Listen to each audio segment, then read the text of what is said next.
দেশের ক্রান্তিকালে আমরা একটি গুরুত্বপূর্ণ বিষয়ে আলোচনা করতে একত্রিত হয়েছি। তাবলিগ জামাত, যা মুসলিম উম্মাহের ঐক্যের প্রতীক এবং সারা বিশ্বে ইসলামের দাওয়া কার্যক্রমের অন্যতম মাধ্যম। আমরা লক্ষ্য করছি যে সাম্প্রতিক বছরগুলোতে তাবলিগ জামাতের অভ্যন্তরীণ বিভেদ সংঘর্ষে রূপ নিয়েছে, যার ফলশ্রুতিতে প্রাণহানির মতো দুঃখজনক ঘটনা ঘটেছে, যা দেশের সার্বিক স্থিতিশীলতা ও শান্তি শৃঙ্খলার জন্য হুমকি স্বরূপ। এই পরিস্থিতি শুধু তাবলিগ জামাতেরই ক্ষতি করছে না, বরং বৃহত্তর মুসলিম সমাজের ঐক্য ও সৌহার্দ্যকেও প্রশ্নবিদ্ধ করছে। আমরা নিবিড়ভাবে পর্যবেক্ষণ করছি যে তাবলিগ জামাতের বিবাদমান পক্ষদ্বয়ের মধ্যে এক পক্ষ চরম বৈষম্যের শিকার হচ্ছে। তাই আজকে আমরা আপনাদের মাধ্যমে দেশবাসীকে সেই বৈষম্যের চিত্র তুলে ধরতে চাই এবং এর সমাধানে সম্মিলিত প্রচেষ্টার আহ্বান জানাই। বৈষম্যের চিত্রগুলো আমরা আপনাদের সামনে তুলে ধরতেছি। বৈষম্যের চিত্র 1, প্রধান মুরব্বীদের আগমনে বৈষম্য। শুরাই নিজামের প্রধান মুরব্বীরা ভারত ও পাকিস্তান থেকে নির্বিঘ্নে আসতে পারেন, অথচ বিশ্ব মার্কাজ নিজামুদ্দিনের অনুসারী মূলধারার তাবলিগ অর্থাৎ মাওলানা সাদ সাহেবের অনুসারীদের সর্বোচ্চ মুরব্বী বিশ্ব আমির মাওলানা সাদ সাহেব বারবার বাধার সম্মুখীন হয়েছেন এবং এখনও আসতে পারছেন না। বৈষম্য চিত্র 2, কাকরাইল মসজিদ ব্যবহারে বৈষম্য। কাকরাইল মসজিদ, যা তাবলিগ জামাতের প্রধান কেন্দ্রগুলোর একটি, তাবলিগের বিশ্ব মার্কাজ নিজামুদ্দিনের অনুসারী মূলধারার তাবলিগ মাওলানা সাদ সাহেবের অনুসারীরা এতদিন যাবত 14 দিন তাদের কার্যক্রম পরিচালনায় ব্যবহার করতেন। তারপর শুরাই নিজাম মাওলানা জুবায়ের সাহেবের অনুসারীরা 28 দিন ব্যবহার করতেন। এভাবে ধারাবাহিকভাবে এক পক্ষ 14 দিন এবং অপর পক্ষ 28 দিন কাকরাইল মসজিদ ব্যবহার করতেন, যা স্পষ্টত বৈষম্য। কিন্তু বর্তমানে এক পক্ষ জোরপূর্বক কাকরাইল মসজিদের নিয়ন্ত্রণ নিয়ে রেখেছেন, যা বৈষম্যের চরম পর্যায়ের প্রতিফলন। বৈষম্য চিত্র 3, টঙ্গী ইজতেমা ময়দানের নিয়ন্ত্রণে বৈষম্য। টঙ্গীর ময়দান, যা বিশ্ব ইজতেমার কেন্দ্রস্থল, বছরের অধিকাংশ সময় শুরাই নিজামের নিয়ন্ত্রণে থাকে।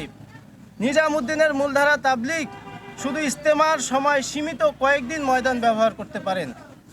বৈষম্যের চিত্র 4, ইজতেমার সময় বরাদ্দে বৈষম্য। বিগত বছরগুলোতে শুরাই নিজামের প্রথম পর্বের ইজতেমা আয়োজন করে আসছেন। বিশ্ব মার্কাজ নিজামুদ্দিনের অনুসারীরা অনিচ্ছা সত্ত্বেও বারবার দ্বিতীয় পর্বে ইজতেমা করতে হচ্ছে। বৈষম্য 5, মসজিদ কেন্দ্রিক আমলে বাধা প্রদান ও বৈষম্য। বিশ্ব মার্কাজ নিজামুদ্দিনের অনুসারী মূলধারা তাবলিগের কর্মীরা বিভিন্ন মসজিদে আমল করতে গেলে প্রায়ই বাধার সম্মুখীন হন। মসজিদগুলোতে তাদের অবস্থান, দাওয়া কার্যক্রম এবং আমল পরিচালনায় শুরাই নিজামের পক্ষ থেকে বাধা প্রদান করা হয়। এ ধরনের আচরণ তাবলিগের মূল দর্শনের পরিপন্থী এবং দাওয়া কার্যক্রমে সংকট তৈরি করছে। বৈষম্য চিত্র 6, 5 দিনের জোর আয়োজন বৈষম্য। শুরাই নিজাম টঙ্গীর ময়দানে 5 দিনের জোর সফলভাবে আয়োজন করেছেন, কিন্তু বিশ্ব মার্কাজ নিজামুদ্দিনের অনুসারী মূলধারা তাবলিগের কর্মীরা এই সুযোগ থেকে সম্পূর্ণ বঞ্চিত হয়েছেন। অতএব এই বৈষম্য নিরসনে সংশ্লিষ্ট কর্তৃপক্ষকে অগ্রণী ভূমিকা পালন করতে হবে। সাম্প্রতিক সময়ে সরকার গুরুত্বপূর্ণ কিছু উদ্যোগ গ্রহণ করেছে, আমরা এই উদ্যোগকে সাধুবাদ জানাই, কিন্তু সম্পূর্ণ বৈষম্য নিরসনে এই উদ্যোগ যথেষ্ট নয়।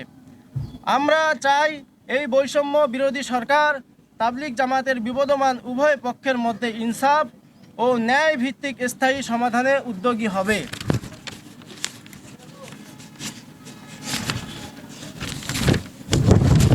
তাই আমরা সচেতন ছাত্র সমাজের পক্ষ থেকে ইনসাফ ও ন্যায়ভিত্তিক স্থায়ী সমাধানের লক্ষ্যে 3টি প্রস্তাবনা পেশ করব। এই 3টি প্রস্তাবনা পেশ করবেন আমাদের গণিত বিভাগের ছাত্র 20-21 সেশনের ছাত্র আব্দুর রহমান। সেই প্রস্তাবনাগুলো পেশ করবে আপনাদের। সচেতন ছাত্র সমাজের পক্ষ থেকে ইনসাফ ও ন্যায়ভিত্তিক স্থায়ী সমাধানের লক্ষ্যে নিম্নলিখিত 3টি প্রস্তাবনা পেশ করছি। প্রস্তাবনা 1, উভয় পক্ষই যেন তাদের সর্বোচ্চ মুরব্বীদের নিয়ে যার যার কার্যক্রম অর্থাৎ জোর, ইজতেমা ও অন্যান্য আমল পরিচালনা করতে পারে তা নিশ্চিত করা। প্রস্তাবনা 2, উভয় পক্ষের জন্যই কাকরাইল মসজিদ, টুঙ্গীর ইজতেমার ময়দান এবং দেশের প্রতিটি মসজিদে তাবলিগের আমল সমতা নিশ্চিত করা।